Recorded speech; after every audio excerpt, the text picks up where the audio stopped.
In the winter of 1355, in a Portuguese castle where the air reeked of decay and desperate love, King Pedro, I made a decision so vile that even medieval chroniclers struggled to record it.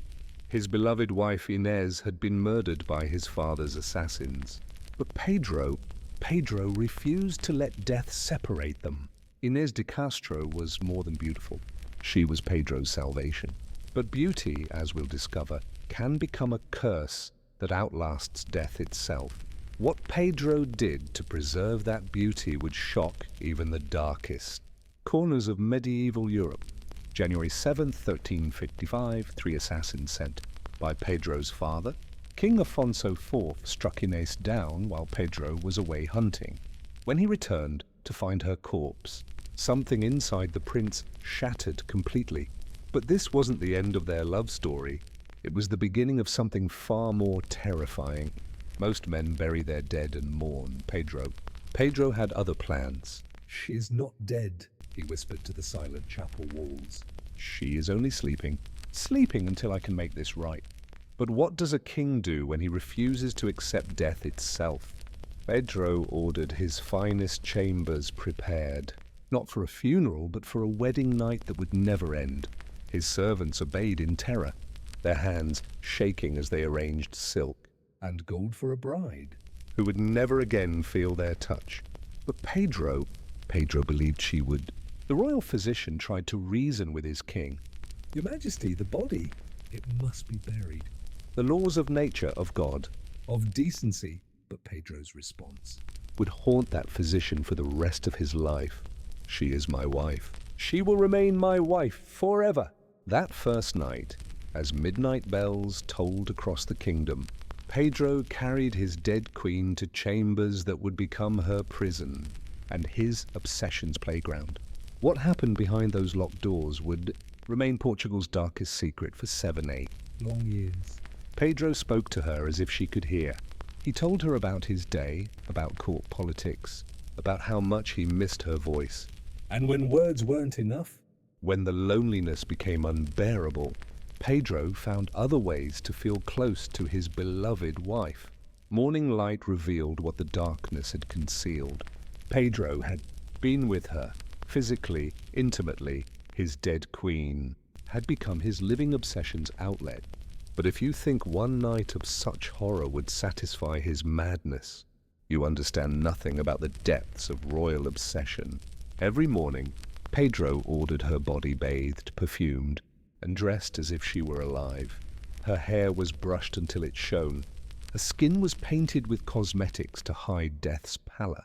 Jewels adorned her neck, the same neck that would never again pulse with life. Pedro dined with her every evening. 2 plates, 2 wine goblets, 2 chairs. He would cut her food into small pieces as if she might eat. He'd tell her jokes and pause for laughter that would never come. The servants who witnessed these dinners, many never spoke of what they'd seen. He danced with her. In the great hall where they'd once shared their first dance as lovers, Pedro now waltzed with her corpse. Around and around they spun, the living king and his dead queen, while horrified musicians played on in terror of their lives. By the 3rd month, nature began to reclaim what Pedro tried to preserve. Her beauty, the very beauty he'd killed to protect, began to rot. But Pedro saw only what his madness allowed him to see. To him, she was still perfect, still his bride, still warm to his touch. Pedro crowned her. Even in death, even in decay, he made her his queen. Court sessions continued with both monarchs present, though only one could speak. Nobles who dared object to her presence found themselves facing charges of treason against their dead queen. Father Miguel dared to speak truth to power. "Your Majesty, this is blasphemy. This is unnatural. She must be laid to rest." Pedro's response was swift and brutal. "Speak against my queen again, priest, and you'll join her in silence." The threat was not idle. The nobles whispered in dark corners, "The king has gone mad. Something must be done." But what can be done when the madman wears a crown? When his insanity is protected by royal guards who dare not disobey?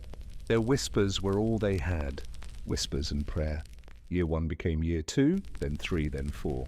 What had once been the most beautiful a woman in Portugal was now something else. something that defied description. Yet still Pedro shared her bed. Still he whispered sweet words to rotting ears. Still he made love to death itself. The servants began to flee. First one, then 5, then dozens. Even men who'd served the crown for decades chose poverty over witnessing Pedro's nightly horrors. Those who remained did so only because they had nowhere else to go, or because they feared what Pedro might do to deserters. By year 5, Pedro ruled an empty castle. His subjects feared him, his servants had fled, his nobles avoided court. He was the most powerful man in Portugal, And the most alone. alone except for his decomposing bride, whose silence had become his only conversation partner.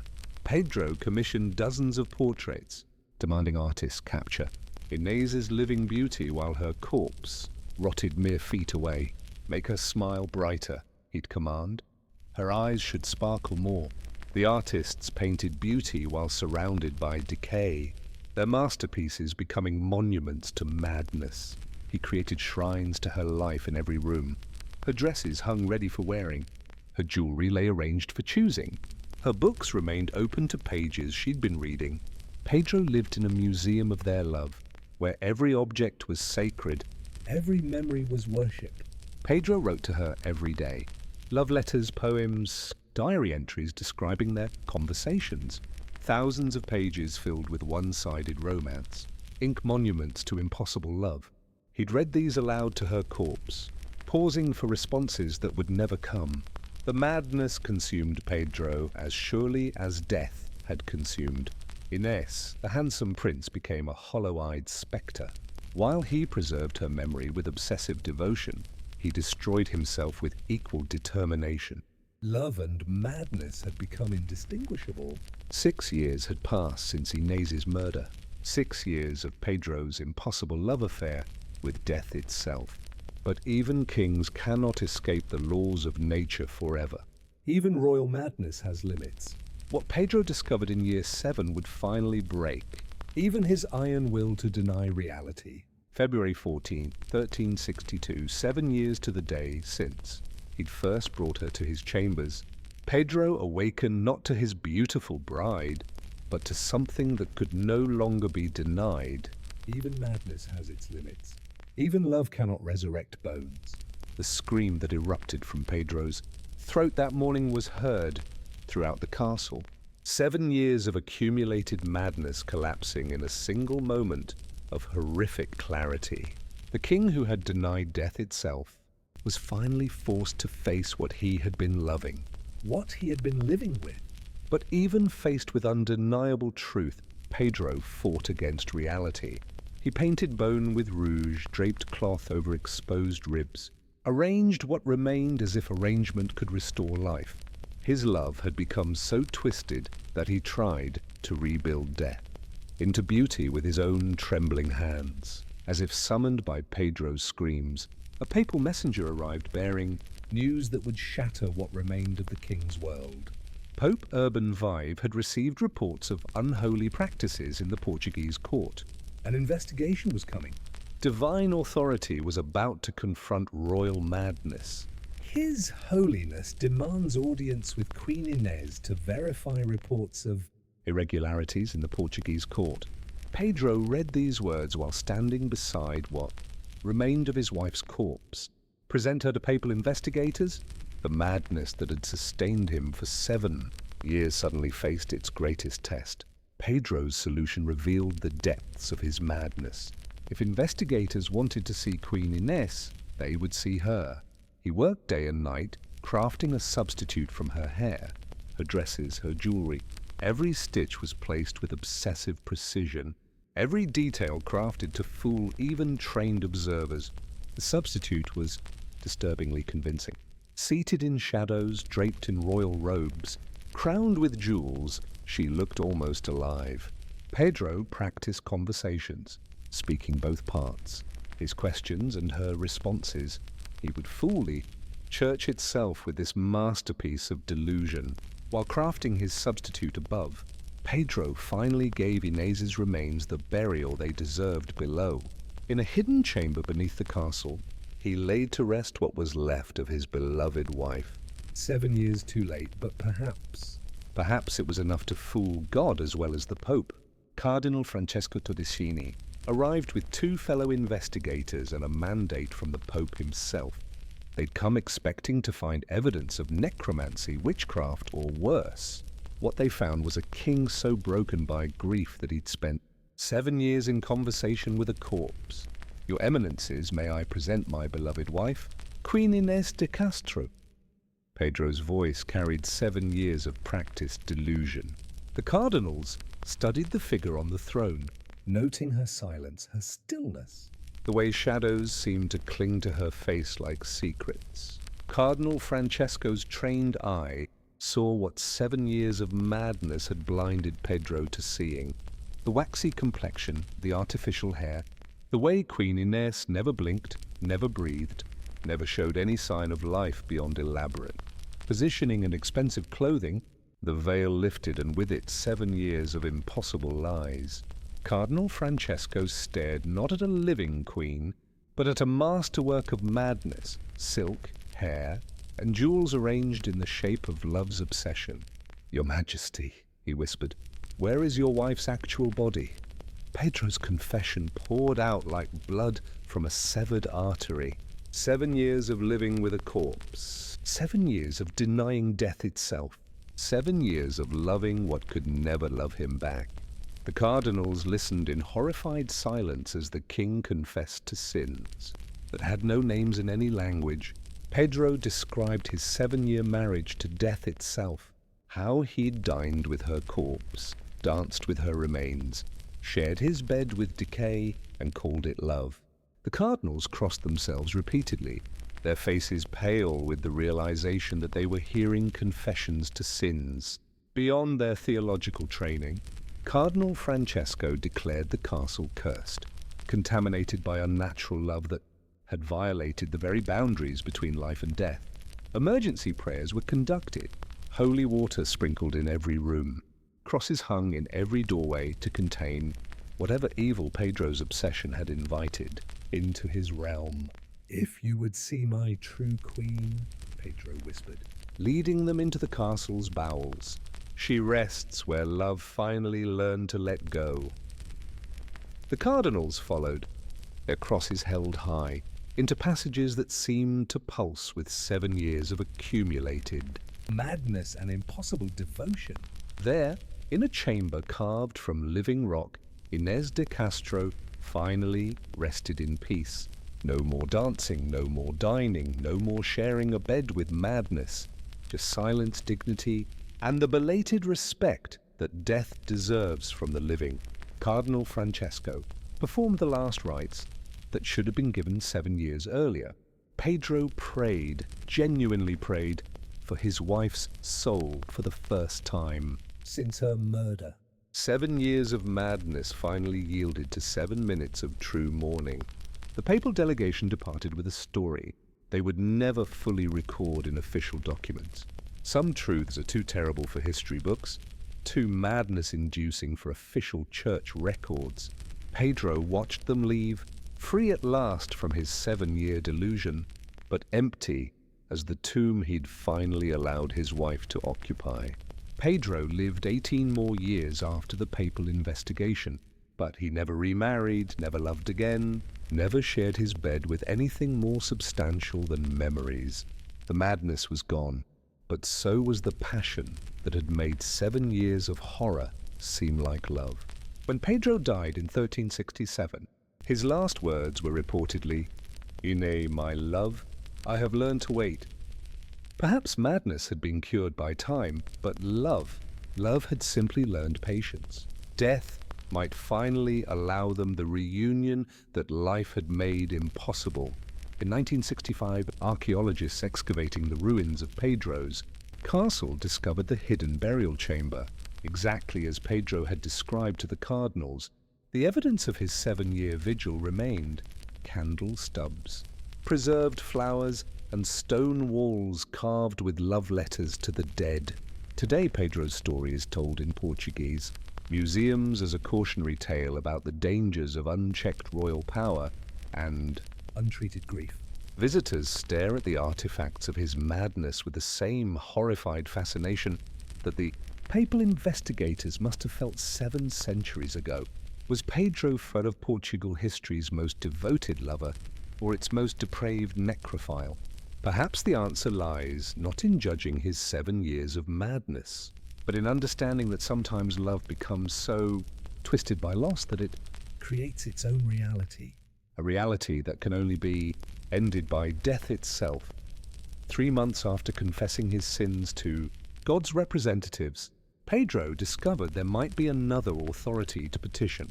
Hidden in his castle's library were texts the church had failed to find, grimoires promising that love could transcend death itself, that souls could be recalled from paradise through ritual and sacrifice. Brother Niccolo arrived from Florence, claiming knowledge of arts older than Christianity itself. He whispered promises that made Pedro's heart race with impossible hope. Your Majesty, death is merely a door, And every door. can be opened by those who know the proper key. Her bones hold the memory of her soul. Brother Niccolo explained as they arranged, Inez's remains in patterns older than Rome. Through proper ritual, we can call that soul back from wherever it has gone. But, Your Majesty, once we open this door, there may be no closing it again. The ritual required the blood of the living to call back the dead. Pedro offered his veins without hesitation. What was his blood compared to 7? Years of longing? As the silver chalice filled with royal blood, Brother Niccolo smiled, with the satisfaction of a man who had found the perfect fool. At the stroke of midnight, on the anniversary of Inez's murder, the ritual began. Ancient Latin, mixed with older tongues, as Pedro called his beloved's name into the spaces between life and death. The very air seemed to thicken, as if reality itself was being asked to bend backward toward impossible reunion. She appeared, translucent, ethereal, but undeniably Inez, more beautiful than she had ever been in life. Pedro wept with joy as she materialized within the ritual circle. But those who knew her in life would have noticed something troubling. Her spirit looked not joyful, but profoundly sad. My beloved, Inez's spirit whispered, you must let me go. This realm is not meant for the living, nor should the dead linger where they no longer belong. But Pedro heard only the voice he had missed for 7 years, not the warning it carried about the price of defying natural law. Pedro tried to hold her, but his arms embraced only cold air, scented with roses and regret. The cruelest torture imaginable, to see his beloved, to hear her voice, but to be forever denied the touch that had sustained him through 7 years of madness. The dead, it seemed, were meant to remain untouchable. But calling one soul back from death had opened pathways for others. Brother Niccolo's ritual was like a lighthouse in a storm of spirits, and the dead who had been denied their rest began to gather. The chamber filled with whispers in languages that predated human speech. They came seeking their own justice of every soul Pedro's dynasty had sent to untimely graves. Murdered nobles, executed innocents, victims of royal caprice spanning centuries. They had followed Inez's soul back to the living world, and they wanted accounting for crimes that had never been judged. Close the circle! Brother Niccolo screamed, but the ritual had gained momentum beyond mortal control. The barrier between life and death hadn't just been cracked, it had been shattered. Every ghost in Portugal seemed to be crowding through the opening. Pedro's love had torn in reality itself. The ritual collapsed like a dam bursting, sending Pedro crashing against stone walls while the spirits were sucked back into whatever realm they had escaped from. Inez's final look was not of longing, but of relief. Relief that the natural order was being restored, even if it meant leaving her beloved alone forever. When Pedro awakened hours later, he was alone. Brother Niccolo had fled. Taking his payment and leaving. behind only scorched stone and the lingering scent of roses mixed with brimstone. The ritual had failed, but it had left scars on the castle that would never fully heal. The ritual had failed to bring back his beloved, but it had changed Pedro forever. His hair had turned white as winter snow, and his eyes now held flecks of light that seemed to come from another realm entirely. He had touched the world of the dead and returned bearing its mark. The failed ritual had not cured Pedro's obsession, it had evolved it. Now he spent his days studying the scorch marks left by escaping spirits, convinced they contained messages from Inez about how to perfect the next attempt. His madness had gained supernatural dimension. If he couldn't resurrect her spirit, Pedro would preserve her mortal remains in imperishable gold. The finest artisans in Europe were commissioned to create a life-sized golden statue using Inez's actual bones as the framework.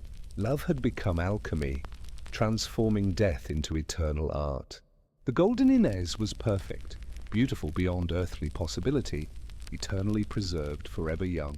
Pedro worshipped before this altar of his obsession, speaking to gold and bone as he had once spoken to decay and delusion. His love had found its final, most expensive form. Pedro declared his golden wife co-ruler of Portugal, requiring all court business to be conducted in her presence. Ambassadors were forced to bow to the Golden Queen before addressing the living king. Portugal was now ruled by a madman and his metallic beloved, and no one dared question the arrangement. Every night, Pedro maintained the same rituals he'd practiced with her corpse and later with her substitute. He dined with gold, danced with metal, and shared his bed with precious metal formed around the bones of his beloved. Cold comfort, but comfort nonetheless to a love that had outlasted death itself. 20 years passed, then 30. Pedro aged into an old man, his body failing while his obsession remained as strong as ever. He read poetry to golden ears, shared meals with metallic lips, and found in precious metal the companionship that flesh and spirit had failed to provide. When death finally came for Pedro in 1367, he refused the royal deathbed. Instead, he positioned himself in the golden arms of his eternal bride, choosing to die as he had lived for 47 years in loving embrace with Inez de Castro, regardless of her current form. Pedro died as he had lived, in love with Inez de Castro. His body was left embracing the golden statue, creating a monument to obsession so profound that even his courtiers couldn't bring themselves to separate the lovers. Death had finally granted them the eternal union that life had denied. Today, the golden statue of Inez de Castro resides in a Portuguese museum, protected behind glass and surrounded by plaques explaining Pedro's unprecedented obsession. Visitors stare at this monument to love and madness, wondering where devotion ends and insanity begins. Pedro, Thefes of Portugal, loved one woman through life: death, decay, resurrection, and golden immortality. His 47-year obsession challenges every assumption about the nature of love, the acceptance of loss, and the lengths to which human devotion can extend when unchecked by reason, religion, or reality itself. In 1890, psychiatrist Dr. Heinrich Kraft-Ebing acquired Pedro's personal journals, 47 years of daily entries addressed to his beloved Inez. What he discovered in those pages would revolutionize understanding of obsessive love disorders and introduce the medical world to necrophilia's most documented case. Pedro's journals contain the most detailed account of necrophilic obsession ever recorded. Day by day, year by year, he documented his physical relationship with Inez's decaying body with clinical precision that shocked even hardened medical professionals trained in human aberration. Kraft-Ebing's presentation of the Portuguese case became legendary in psychiatric circles. Here was documentation of obsessive love so extreme it had created its own reality, sustained itself through impossible circumstances, and ultimately transformed into something beyond existing. Medical categories. Crafty being identified 5 distinct phases in Pedro's condition: initial grief, denial of death, negotiation with decomposition, rage against natural law, and finally, most disturbing of all, complete acceptance that love could exist independent of the beloved's living participation. Pedro's journal entry from their 3rd anniversary reads, "My beloved, Inés looked radiant tonight. I brushed her hair until it shone and dressed her in the blue gown she favored. We dined by candlelight as always, and I told her about the ambassador's visit.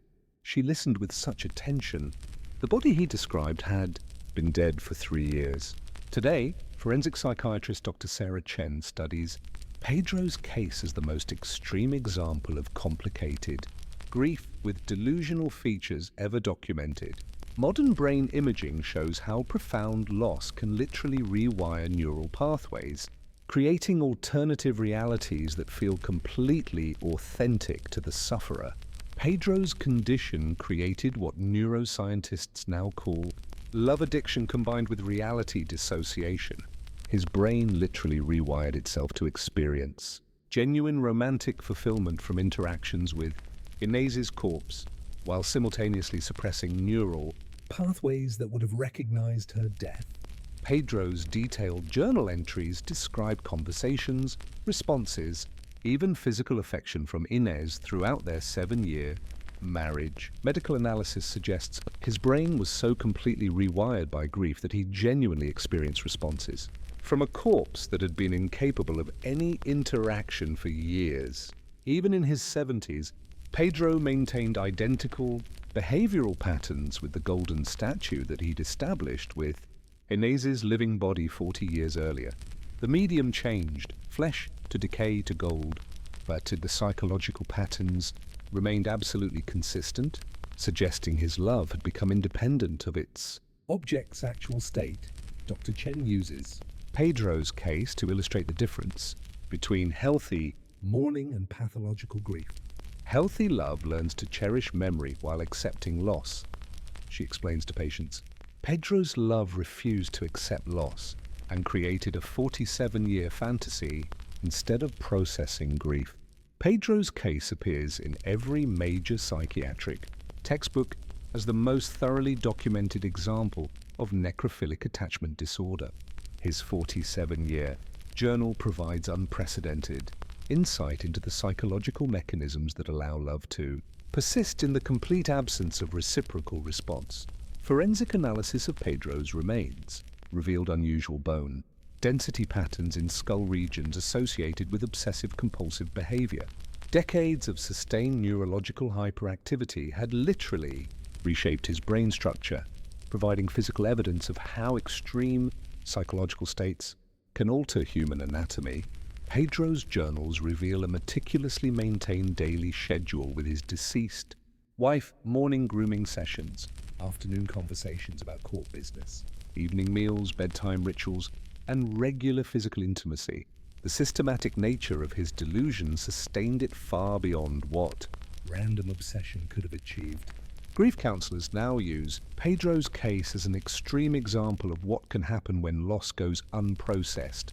Support group members recognize elements of their own grief in Pedro's early stages, understanding how professional intervention prevented their own mourning from becoming pathological. Pedro's psychological profile matches contemporary stalking cases, almost exactly like the same idealization, reality denial, and creation of imaginary relationships.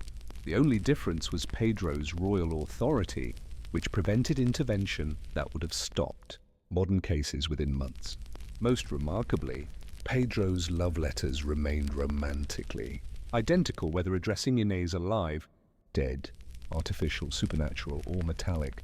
The content never acknowledged her changing state, suggesting his obsession existed in a psychological realm, completely separate from physical reality. Modern brain imaging reveals that patients with severe attachment disorders show neural patterns remarkably similar to Pedro's reconstructed brain activity. His case wasn't unique madness, it was an extreme example of a recognizable psychological phenomenon that exists on a spectrum from normal grief to pathological obsession. Museums now present Pedro's story as part of educational exhibits about grief psychology. Interactive displays help visitors understand the difference between healthy mourning and dangerous attachment, using Pedro's extreme case to illustrate what happens when love refuses to accept loss. "I could have become Pedro," admits Maria Santos, a widow who sought therapy after recognizing her own thoughts in his early journal entries. Reading about his 47 years of madness made me realize that refusing to let go isn't love. It's psychological imprisonment that hurts everyone involved. Pedro's case revolutionized understanding of how psychological delusions can become self-sustaining systems independent of external reality. His 47-year documentation provides a roadmap for identifying and treating similar conditions. Before they reach pathological extremes, forensic archaeologists studying Pedro's death scene found evidence that he had positioned himself to die in the statue's arms, deliberately timing his final embrace to occur during their anniversary. Even death became part of his systematic approach to eternal love. Mental health experts identify multiple points where modern intervention could have helped Pedro processes grief healthily. Early counseling, medication for obsessive thoughts, and social support systems might have transformed his 47-year obsession into normal mourning lasting months instead of decades. Pedro's case challenges simple categorization as madness or perversion. His capacity for love was genuine and profound. It was his inability to process loss that created 4 decades of psychological imprisonment. His story serves as both cautionary Tale and testament to love's power to transcend even death itself. Today, Pedro's story helps millions understand the difference between loving deeply and loving destructively.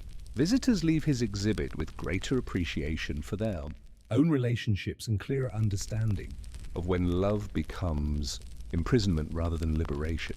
His madness paradoxically teaches sanity. Pedro's final will, discovered in 1367, contained requests that horrified even medieval sensibilities. "I command that my mortal remains be forever joined with my beloved Queen Inez, that we may rule together in death as we were denied in life. Let no man separate what eternal love has united." But Inez existed now only as bones within golden metal. Pedro's will created an unprecedented legal crisis. Could a king be legally buried with a golden idol? Was the statue legally considered Queen Inez, or merely precious metal? The court debated questions that had never existed in human law, while the Golden Queen watched silently from her throne. Count Fernando led a secret faction determined to prevent Pedro's eternal union with his golden wife. "This madness must end with his death," he whispered to fellow conspirators. "If we allow this unholy burial, Pedro's obsession will contaminate Portuguese royalty forever. Some love stories must not become legends." Even as death approached, Pedro's focus remained entirely on his golden bride. Priests offered last rites. Physicians monitored his failing pulse. But Pedro spoke only to Inez. "My beloved, our earthly dance ends, but eternity awaits. In death, no papal authority can separate us. No natural law can deny our union." Brother Antonio, present at Pedro's death, wrote, "As His Majesty's soul departed, both king and golden queen seemed to glow with unearthly light. For one impossible moment, the statue appeared to lean closer to her beloved, as if welcoming his spirit into whatever realm their love had created beyond mortal understanding." Count Fernando's attempt to separate Pedro from his golden bride failed spectacularly. The statue became burning hot to touch, while Pedro's corpse seemed to have fused with the metal through some impossible process. Death had not ended their union. It had made their separation Physically impossible. Unable to separate them in death? The court commissioned history's most unique royal tomb, designed to house both king and golden queen in permanent embrace. Master architect João de Castilho declared, "I build not just a tomb, but a temple to love that refused all earthly limitations." The funeral procession became Portugal's most bizarre state ceremony. Citizens witnessed their dead king sharing a hearse with a golden idol representing his long-dead wife, creating a spectacle that mixed royal dignity with supernatural horror. Many questioned whether they were burying a man or legitimizing a 47-year delusion. Cardinal São Vicente, officiating the funeral, later testified under oath, "As I pronounced the final blessing, Queen Inés appeared in spirit beside her golden form, placing her ghostly hand upon the king's brow. Her expression showed not horror at his obsession, but infinite compassion for love that had waited 47 years for proper Resolution? Pedro and Inés's joint tomb became an unexpected Pilgrimage site for lovers facing separation by death.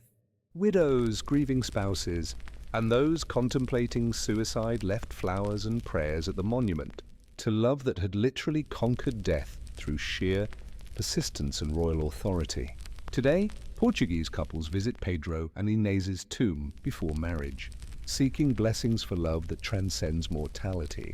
Brides ask Inés for patience with obsessive devotion, while grooms promise Pedro-like loyalty, but pray for his madness to be excluded from their vows. UNESCO declared Pedro and Inés's tomb a worldly heritage site representing humanity's most extreme, documented expression of romantic devotion. International scholars study their story as the definitive case of love surviving death through willpower, delusion, and absolute refusal to accept loss. The American Psychiatric Association's DSM-6 includes Pedro syndrome, pathological mourning characterized by sustained interaction with deceased loved ones lasting more than 2 years. His case provides diagnostic criteria that help identify and treat similar conditions before they reach his extreme duration. Pedro loved Inés so much he forgot to live, explains grief counselor Dr. Maria Silva to her support group. His story teaches us that honoring the dead means learning to live without them, Not dying alongside them. Real love includes letting go when letting go serves both the living and the dead. Philosophy students debate Pedro's legacy. Was his 47-year devotion humanity's greatest Love story. or its most dangerous example of obsession disguised as romance? The question challenges every assumption about love's proper limits and the difference between devotion and Psychological imprisonment. archaeologists discovered Pedro's secret letter cache. Over 17,000 love letters written to Inés throughout their 47-year marriage. The letters reveal not madness, but genuine daily happiness. Pedro experienced more marital joy with a corpse than most people find with living partners. Modern artists interpret Pedro's story as ultimate proof that love exists independently of its object's physical state. Sculptor Helena Santos explains, Pedro loved an idea, a memory, a spiritual connection that didn't require Inés's participation. His art was creating love from nothing but will and imagination. Pedro and Inés now represent impossible love in monuments worldwide. Their story has become humanity's definitive Example of devotion that literally conquered. death, not through resurrection, but through absolute refusal to accept that death ends. Love's expression or experience. Pedro's story continues to move modern readers because it represents love's ultimate question. How much is too much? At what point does devotion become destruction? His 47-year Answer challenges every comfortable assumption about love's proper limits and healthy expression. 7 centuries later, flowers still appear daily on Pedro and Inés's tomb. Anonymous visitors continue to honor love that refused every limitation death could impose. Their monument has become humanity's temple to devotion that literally made itself eternal through sheer persistence. local legend claims. Pedro and Inés's spirits are finally together in death as equals, no longer king and victim. Living and dead. but two souls who found each other across impossible circumstances. Death granted them the balanced love that life and obsession had made impossible. Pedro's castle continues yielding secrets about love's extremes. Each archaeological discovery adds evidence to the most thoroughly documented case of romantic obsession in human history. His 47-year love story remains our definitive exploration of devotion's ultimate boundaries. Pedro teaches us that love should enhance life, not replace it, explains Maria Santos, celebrating her 50th anniversary at his tomb. We promise eternal love like Pedro, but we choose to live that love while we're both alive to share it. His madness helps us appreciate our sanity. Pedro I of Portugal and Inés de Castro created history's ultimate love story, not because it was perfect, but because it was complete. Their 47-year union explored every form love can take: living passion, obsessive mourning, supernatural resurrection, artistic immortality, and eternal remembrance. They proved that love, once truly established, cannot be destroyed by death, time, reason, or reality itself. Whether that makes Pedro history's greatest lover or its most dangerous madman, perhaps the answer is both.